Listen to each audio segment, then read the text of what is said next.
بسم اللہ الرحمن الرحیم۔ سامعین کرام، عمران خان صاحب کے اکنومسٹ کا جو آرٹیکل تھا اس کی شانداری اور اس کی رعنائیاں ابھی ختم نہیں ہوئی کہ الجزیرہ کی طرف سے بھی ایک آرٹیکل آ گیا۔ پاکستان کی سیاست پہ ایک داغدار بات کی گئی، جبکہ دوسری طرف عمران خان صاحب کو جیل میں اپر کی گئی ہے۔ وہ اپر کیا ہے اور اس کے بدلے عمران خان صاحب کو کیا فیسیلیٹیٹ کیا جا رہا ہے؟ جبکہ دوسری طرف سپریم کورٹ میں آج 7 گھنٹے کی سماعت ہوئی۔ الیکشن کمیشن اگرچہ ان کے سب سے جو بڑا مطالبہ تھا وہ یہی تھا کہ پشاور ہائی کورٹ کا جو فیصلہ ہے اس کو کالعدم قرار دیا جائے اور اس کو کسی طریقے سے سٹے کیا جائے، لیکن وہ سٹے تو نہیں ہوئی۔ لیکن بات جو باقی ہوئی ہے اس کے چیدہ پوائنٹ میں آپ لوگ کے سامنے رکھ رہا ہوں۔ سب سے پہلے بات کر لیتے ہیں الجزیرہ کی، لیکن اس پوائنٹ پہ جانے سے پہلے سب بھائیوں سے مدبانہ گزارش ہے کہ جن بھائیوں نے چینل کو سبسکرائب نہیں کیا وہ ابھی چینل کا سبسکرائب والا بٹن دبا دے، کنجوسی نہ کرے۔ اور دوسری، جن بھائیوں کا چینل سبسکرائب کیا ہوا ہے تو وہ ویڈیو کو لائک کا بٹن دبا دے۔ اب آتے مین مدے پہ۔ سامعین کرام، مین مدہ یہی ہے کہ الجزیرہ کے ایک آرٹیکل آیا اور اس کی ہیڈ لائن کچھ اس نوعیت کی ہے۔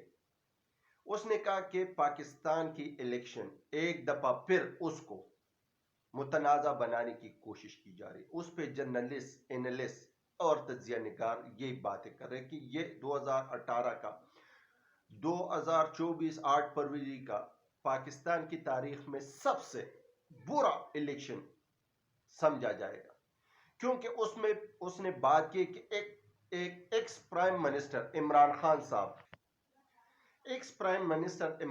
صاحب جیل میں ہیں اور ان کے بندوں کو بند کیا جا رہا ہے، جبکہ دوسری طرف اس نے نواز شریف صاحب کا بھی ذکر کیا اس آرٹیکل میں کہ ایک پرائم منسٹر جس پہ لانڈری مارٹ اور جس پہ سلیس مافیا اور جس پہ طرح طرح کے الیکشن کی طرف سے بھی اور حکومتی پاکستان کی طرف سے اور عدلیہ کی طرف سے الزامات تھے، لیکن اس کو لایا گیا اور اس کو فیسیلیٹیٹ کیا جا رہا ہے۔ اس آرٹیکل میں پورے دنیا نے پھر دھوم مچائی ہے، کیونکہ اب تو آرٹیکل اکانومسٹ کا تو اب رانائی اور روشنیاں ختم نہیں ہوئی کہ جبکہ اب دوسرے آرٹیکل کا آمد ہو گیا اور اس پہ بھی اب تجزیہ نگار، جرنلسٹ اور اینالسٹ سارے بات کر رہے ہیں کہ آیا کیا واقعی ایسا ہی ہو رہا ہے؟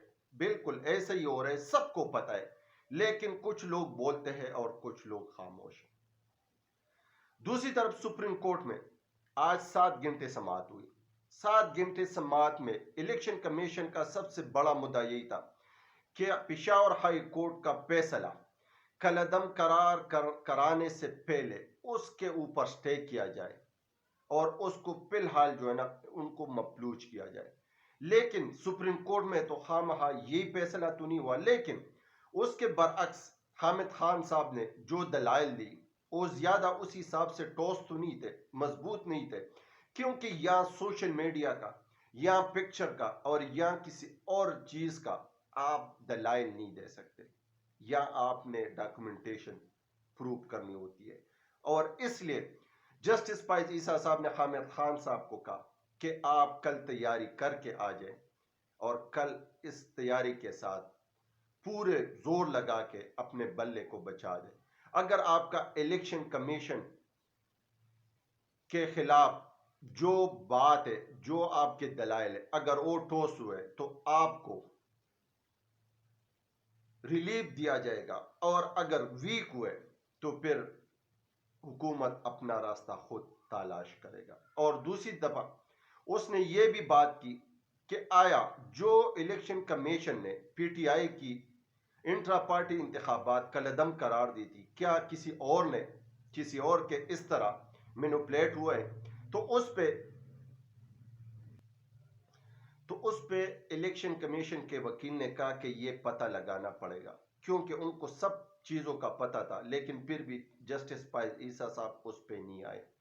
پھر دوسری بات اس نے حامد خان سے پوچھا کہ آپ لوگ پشاور ہائی کورٹ کیوں گئے؟ کیونکہ آپ لوگوں نے تو پہلے درخواست دی تھی لاہور ہائی کورٹ میں، جبکہ ان کو کور کرنے کے لیے وکلا نے کچھ باتیں کی کہ سر وہ انٹرا پارٹی انتخابات پشاور کے حدود میں ہوئے تھے تو لہٰذا ہم ادھر گئے. پھر اس نے زور دیا کہ کیوں گئے تھے اور بار بار وکلا اپنی وضاحت دیتے تھے اور وہ اس بات پر بدضد تھے کہ آپ لوگ کیوں گئے تھے. تو پھر اس نے کہا کہ یا KPK میں ہمیں تھوڑا سا انصاف کا امید تھا اور یہاں اسلام آباد میں ہمارے لیے حالات بہتر نہیں تھے اور پنجاب میں حالات ویسے بھی آپ کو پتہ ہے کہ کیا ہے. تو اسی وجہ سے ہم پشاور ہائی کورٹ گئے تھے اور وہاں سے ہمیں ریلیف مل گیا. دوسری بات پھر الیکشن کمیشن کا یہی مدعا تھا کہ انتخابات کو انٹرا پارٹی انتخابات کو سٹے کیا جائے اور اس کا فیصلہ ابھی نہ دیا جائے. لیکن پھر سپریم کورٹ سے اس کو مات پڑی اور یہ کل کی 10 بجے پھر سماعت سٹارٹ ہوگی اور آیا دیکھیں گے کہ کیا انٹرا پارٹی انتخابات صحیح ہوں گے یا کالعدم قرار دی جائے گی اور PTI کو بلے کا نشان مل جائے گا یا PTI سے بلے کا نشان چھینا جائے گا. دوسری طرف عمران خان صاحب کو جیل میں ایک اپر کی گئی ہے. اس نے اپنے بہن اپنے وکلا ٹیم کے ساتھ یہ بات کی کہ مجھے یہ اپر دی گئی تھی اور اس اپر کے بدلے میں مجھے بتایا گیا ہے اگر آپ یہ مان لیں تو آپ کے 200 سے زیادہ کیسز جو ہے نا وہ معاف کی جائے گی اور ایک دن میں معاف کی جائے گی. پھر عمران خان صاحب کی بہن نے یہ سوشل میڈیا پہ اور الیکٹرانک میڈیا کے سامنے بات کرتے ہوئے یہ بتایا کہ عمران خان صاحب کو جیل میں اپر کی گئی ہے اور ان کو یہ بتایا گیا ہے کہ آپ اگر ہماری یہی بات مان لیں تو آپ کے 200 سے زائد جو کیسز ہے وہ سارے معاف کیے جائیں گے. آیا وہ اپر کیا ہے؟ اس اپر کے بارے میں اب مزید آگے انکشافات ہونی ہے اور آگے انکشافات سامنے آئے گی. لیکن فی الحال یہی کوئی تازہ ترین تھی جو آپ لوگ کے ساتھ شیئر کرنے کے لیے حاضر ہوا تھا. امید کرتا ہوں آپ لوگ سب خیر و عافیت کے ساتھ ہوں گے اور جہاں بھی ہوں گے اپنے خانہ سمیت خوش اور محفوظ ہوں گے. پاکستان زندہ باد، پاکستان پائندہ باد.